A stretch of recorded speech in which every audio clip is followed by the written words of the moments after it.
Hypertension. All right. We have several medications, treatments. Your initial treatment is ACE inhibitors and ARBs. You start first if diabetes. You also have thiazide diuretics. They have increased side effects and but they decrease morbidity and mortality. And also calcium channel blockers, often add on, never first. So genetic can be factor of treatment as well. So first, start one agent.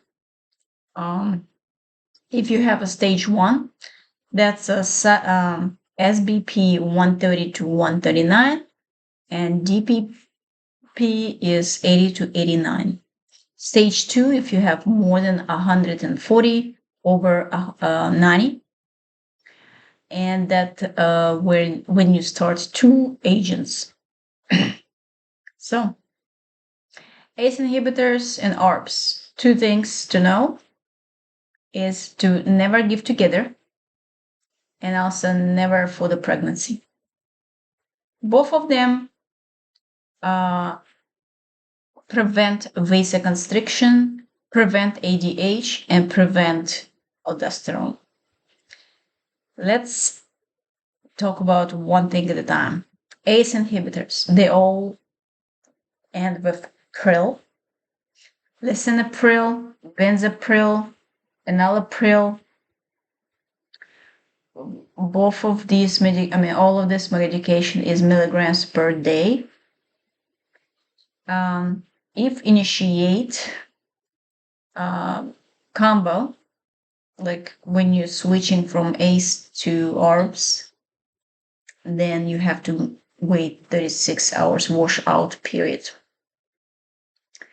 ARBs, they finish with sartan, candesartan, losartan, arbirosartan.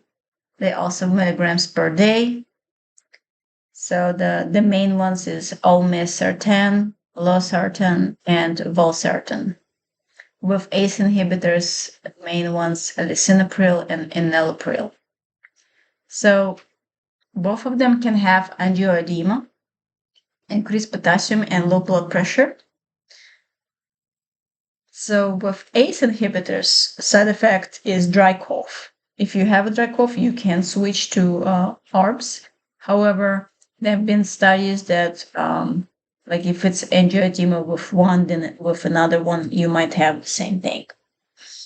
Contraindicated, again, contraindicated with pregnant people, renal, bilateral arterial stenosis, and potassium more than 5.5. Clearance increase, then you need to check BMAT in 1 week. It's a first agent for diabetes patient or AKI. So you need to monitor renal function. ACE inhibitors, prils, ARBs, or sartans, given as a first. Either or. So next one is, let's see, thiazide diuretics. Thiazide diuretics, not sure how to remember, but chlorthalidone, hydrochlorazide, indapamide, and metolazone. Not sure how to remember. Hydrochlorothiazide, at least have thiazide there to remember. So mainly they inhibit sodium reabsorption and convoluted tubule, which increase excretion sodium and chloride, water, and potassium.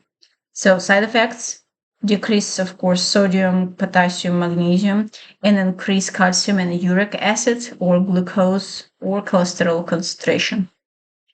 There are the more potent medication is indapamine and chlorthalidone. They both decrease blood pressure very well. Metolazone, common use with loop diuretics in heart failure, more than blood pressure. So if you want for the blood pressure is indapamine and chlorthalidone. Okay. It is not for creatinine clearance less than 30. Meds are not effective. It doesn't matter. And check renal prior to initiation. Absolutely no with gouts because of the uric acid. So next is going to be calcium channel blocker. And it is divided by two types. One is dihydropyridines and another is non-dihydropyridines. With dihydropyridines is amlodipine, philodipine, and nifedipine, all of them ending with dipine, however you want. Dihydropyridines for me beginning in with di and this dipine or dipine also with di. So that's how I will remember that. It is preferred those medications in hypertension. The side effect is pedal edema. With non-hydropyridines is a diltiazem and verapamil. These are very common that we use in a hospital. So they are more common use for rate control and in AFib than the hydropyridines. They are SUP3A4 moderate inhibitors. Avoid in patient with heart failure, reduced ejection fraction. Amlodipine is okay, but again, this is dihydropyridine. Side effects, Brady. You have to be cautious with blood beta blockers. Also, side effects is reflex tachycardia, headache, flushing. With non-hydropyridines, also the gingival hyperplasia, constipation, especially with verapamil. It is non-dihydropyridines contraindicated in heart block, left ventricular dysfunction, and ejection fraction less than 40, and a Brady. So calcium channel blockers, those that are dihydropyridines, finish with dipine or dipine, prefer for hypertension. With non-hydropyridines, you would use it for mostly AFib rate control. SUP-A3 moderate inhibitors, avoiding heart blocks, left dysfunction of the heart, ejection fraction less than 40, and Brady less than 60. Next is going to be potassium sparing. Oh, no, forget about that. That will be after you give all these 4 types of medications. Next, to start, we're going to add one by one. This is the order. Number 1, mineralocorticoid receptor antagonists. They all finished with 1 or on, spironolactone, eplerenone, finerenone. Side effects is gynecomastia and impotence with spironolactone. Side effects as well, increased potassium, fatigue. You need to monitor potassium and clearance in 1 week. Helpful for resistant hypertension, and contraindicated if you have potassium more than 5.2 or clearance creatinine clearance less than 30. So number 1 is a mineralocorticoid receptor antagonist, and with on.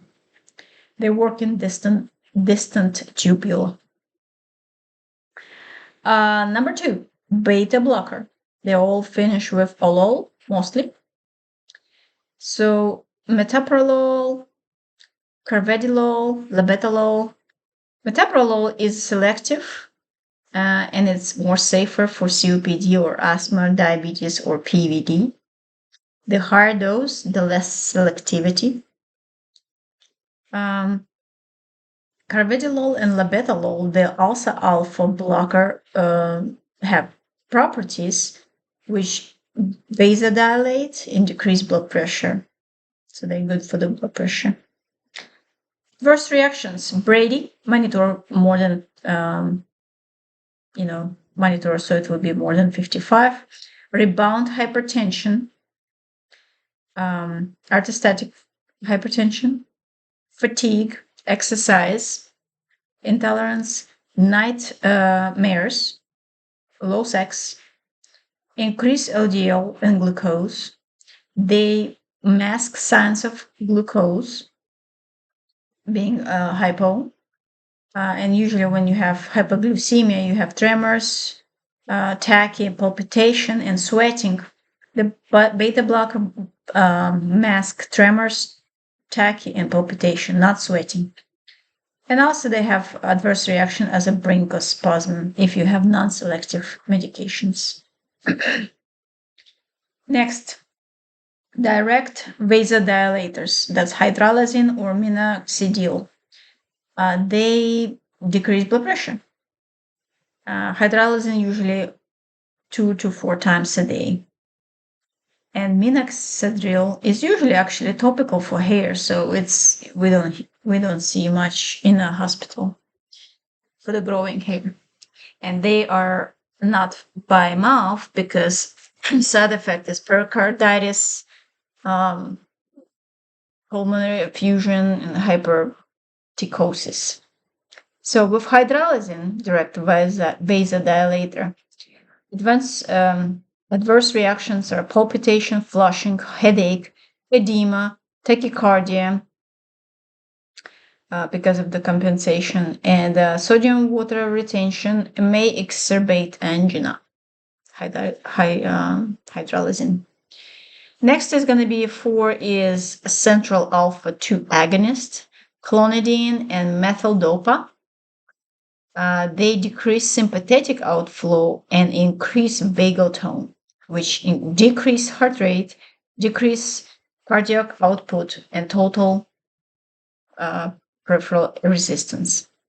Side effects is postural hypotension, Brady, constipation, dry mouth, CNS issues like sedation and dizziness. When stopping clonidine, you have to titrate over at least 7 days to avoid rebound hypertension. And these medications are on beer list. Be cautious with old people. Number 5, potassium-sparing diuretics. Amiloride, triamterene. So they interfere with sodium potassium channels in distant convoluted tubules and increase potassium retention. So side effect will be also orthostatic, increased potassium, decreased sodium, dizziness. They are increasing uric acid and glycemia. Commonly used in combo with thiazide diuretics to decrease risk for hyperkalemia. And it is dose dependent, and so you need to watch electrolytes and lipids and glucose. So the last one is alpha blocker. It doesn't protect from cardiovascular events. The example will be labetalol and carvedilol, as we spoke before, as a beta blockers. They just do peripheral vasodilation. They are helpful for BPH, nightmares, and PTSD. So you need to take it at night. So alpha blocker at night. And side effects are orthostatic dizziness, syncope, palpitation, edema, sodium and water retention, intraoperative floppy iris syndrome. Next, I'm going to talk about orthostatic hypotension. First you find the cause, then you need to modify it, like ADL, and then pharmacy. So midodrine that you take during the daytime have side effects: supine hypertension, pruritus, GI symptoms, and urinary retention. You have to avoid in severe heart disease, uncontrollable hypertension, and urinary retention. Midodrine. Fluid rockortisone you have to avoid with CHF. That letter F is in CHF and starts with F. Maybe that's how I remember. Side effects is edema, and that's why. Worsening sitting supine hypertension and decreased potassium. And the last one is droxidopa. It is only for neurogenic orthostatic, and it's converts into norepinephrine to decrease blood pressure. So side effects: supine hypertension. You have to take at daytime, and it's very expensive. And that is all about hypertension.